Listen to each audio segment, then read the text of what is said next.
Hello, my friends, and welcome to Arlington Community Church. I'm bringing this message to you in a little different format because a few weeks ago, when this sermon was preached, unfortunately, our audio recording was not working. So this was back on July 6th, and it was the start of a new series that we're calling True Fiction, looking at the parables of Jesus. Because much of Jesus' teaching was in parables, especially when he was talking to the crowds of people that were surrounding him. In Matthew chapter 13, this is what we see. And so starting this series, we just want to start with an introduction of these parables and what are they for. So Matthew 13, we see large crowds of people joining around Jesus. So much so, he's on the shore and he gets into a boat, sits in a boat and begins to teach them. But it says in Matthew 13 verse 3, that he told them many things in parables. Jesus gets in the boat and starts speaking to the crowd, speaking many things in parables. He's telling them stories. Now, parables are stories that are not true. He makes them up, but they do tell truth. So there's a truth that's being conveyed, even though the story itself is not true. But this is how Jesus was speaking to the crowds. And we live in a day, and oftentimes people, will say, hey, when you're speaking or even if you're preaching, tell stories. Because stories connect with people. Stories cause people to listen differently. They engage differently. And all of that is true. But what Jesus was doing is actually quite interesting, because after he had been speaking to the crowd in parables, we see in Matthew 13 verse 10 that when Jesus got away, the disciples went to him and they asked him, "Why do you speak to the people in parables? Why are you telling them all of these stories?" And Jesus' answer is really quite shocking. Because what we find is Jesus says, I'm telling them parables in order to create confusion and distinction. Confusion and distinction. Now that seems a little bit strange, right? That Jesus would be telling these stories in order for people to clearly understand. But that's not what he was doing. In fact, this is what Jesus says, Matthew 13, verse 13. "This is why I speak to them in parables," he says, "because seeing they do not see, and hearing they do not hear, nor do they understand." Now, I'm guessing that when the disciples heard that, they were like, "What? Like that? Jesus, we don't even understand what your parables are meaning, and now you give us an answer, and it still doesn't make sense." So they're seeing, but they're not seeing, and they're hearing, but they're not hearing, and they're not understanding. And so he goes on and he says this is the fulfillment of what Isaiah had said. And he quotes from Isaiah, which is very similar. They see, but they don't see, and they hear, but they don't understand. And now the disciples are quite confused. And so Jesus actually goes on and he explains to them what the parable meant. But there's a couple things that, just as an introduction to parables, that we want to highlight here. Two things. Number one, parables are intentionally unclear. Parables are intentionally unclear.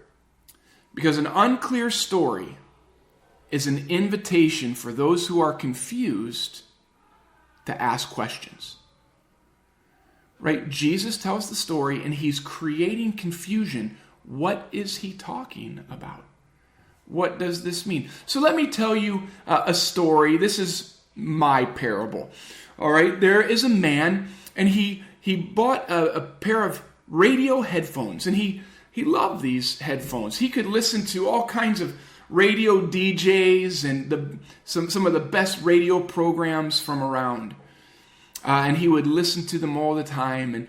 But one thing he didn't do, because it came with big antennas, and he would never put the antennas up because it made him feel stupid.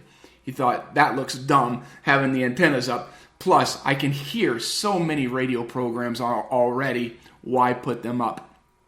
Well, one day, someone introduced him to the world's most famous radio DJ. And the man was so excited. He said, "Wow, sir, I've heard so much about you. I have read stories about your wisdom and how you run your program. I have heard other people tell me about how great you are and how you have transformed the whole radio program, the whole industry." And the man smiled and he said, "Thank you very much."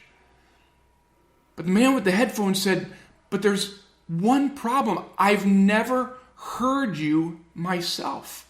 I've read about you, I've heard about you, but I've never heard you. I've never heard your voice myself." And the radio DJ asked, "Well, is your radio turned on?" He said, "Well, of course, yes, it's turned on." And the radio DJ said, "Well, are you tuned in to the right channel?" The man with the headphones said, "Well, yes, I'm tuned in to your channel. This is what everybody says. It's this channel." And the radio DJ said, "Well, then there's one thing that you must do. You must put up the antennas to hear me." And the man looked very sad, and he walked away because he cared more about how he looked in front of people than about hearing the voice of that DJ. Now, you can come to your conclusions on what does that parable mean? Who's the person with the headphones? Who's the world famous DJ? What do the antennas mean? You can come up with ideas, but here's a thought. Because you know that I'm a pastor and you're listening to this sermon, you can probably guess some of those answers. But what if you heard that story in a different context? What if someone at work told you that story and they weren't Christians? What if someone at a school or at the market said these things? What if someone from a government leader told you that story? You might be wondering, well, okay, who's the world famous DJ? What does this mean? You see, the confusion, the uncertainty causes people to ask questions if they are interested in knowing. Because the one who tells the parable is the only one who has the answer. Because if it's your story that you're making up, then you're the one with the answer. Jesus is telling stories. He's telling parables to create uncertainty, to create confusion, because he knows the people who want to know are going to ask more questions. Now, it wasn't only the disciples who joined around Jesus. In Mark chapter 4, verse 10, it says, when he was alone, those around him with the 12 disciples asked him about the parables. So it wasn't just the disciples. There were others from the group who also joined. Here's the question: why didn't everybody join in that conversation? Why didn't everyone come and surround him and say, please tell us, what do you mean? Because that's the point of the parable. The parable is intentionally designed to be unclear. Because those who are uncertain and who want to know more will ask follow-up questions. Which leads us to the point number 2.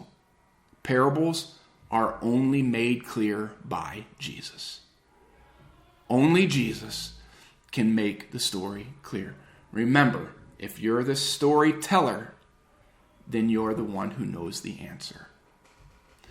Only Jesus can provide answers to the parables that he tells.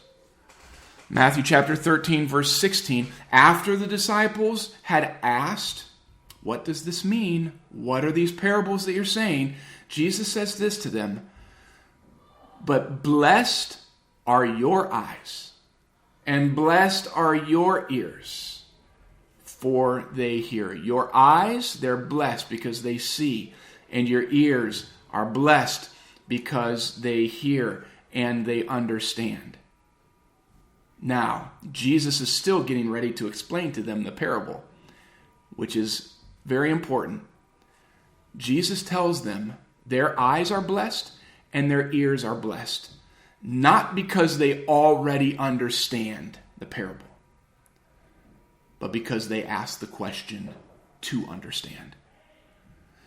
Jesus says, your eyes, your ears, your understanding is blessed, even though you don't have all the answers yet. And even though Jesus' answer to their question is still confusing, he said, you are blessed in that. You see, Jesus doesn't add his blessing to you after you finally get it. He's not saying, hey, you need to figure it out, and once you figure it out, then I'm blessing you. No, he says, I bless you in order for you to understand. Because that's the work of the gospel. That is the message of Jesus. We don't get God's favor because we've done it all right. We get God's favor so that we can do it all right. Even when we don't understand, even when we're left with questions, even before Jesus explains his answer. Blessed are you. Because Jesus alone can or makes clear the parable. So they're still confused. They're still confused. Blessed, but still confused. And so he answers their question. He answers them and tells them the parable. Again, why didn't everybody ask for clarity? Unless not everybody cared. You see, the story creates uncertainty. It creates confusion. But it also creates distinction. It distinguishes people between those who want to know more and those who just don't care.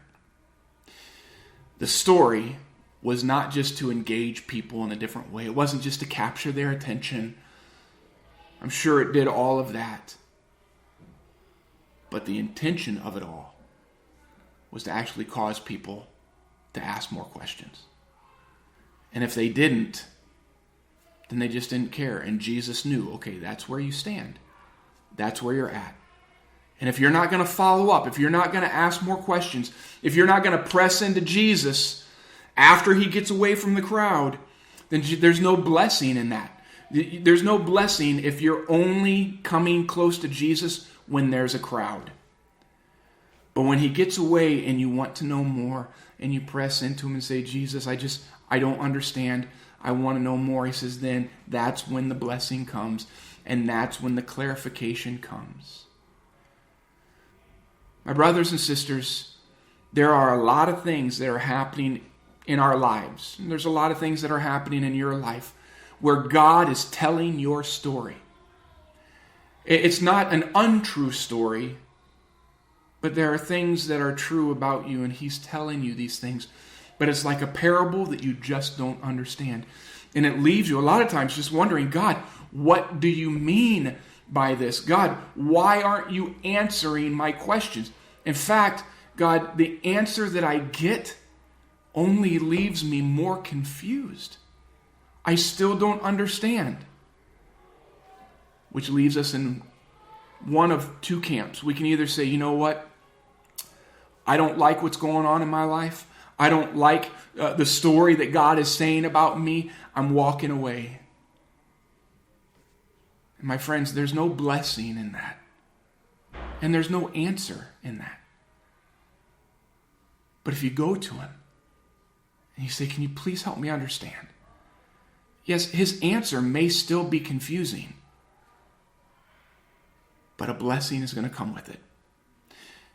He's going to bless your eyes in order to see differently. He's going to bless your ears in order that you might hear with spiritual ears and see with spiritual eyes and to understand maybe what you hadn't understood before. It might take some time, but one day Jesus is going to make very clear the story that he's telling about you.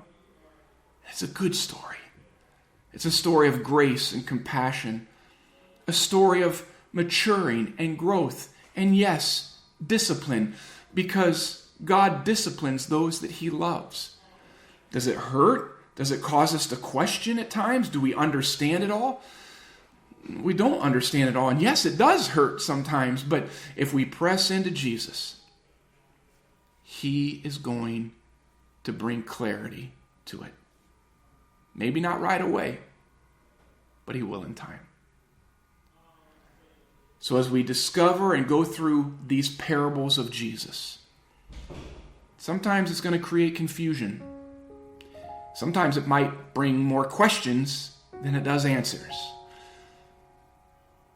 But sometimes following Jesus is just like that. But we keep pressing into him. We keep going to him, even when it's just by ourselves.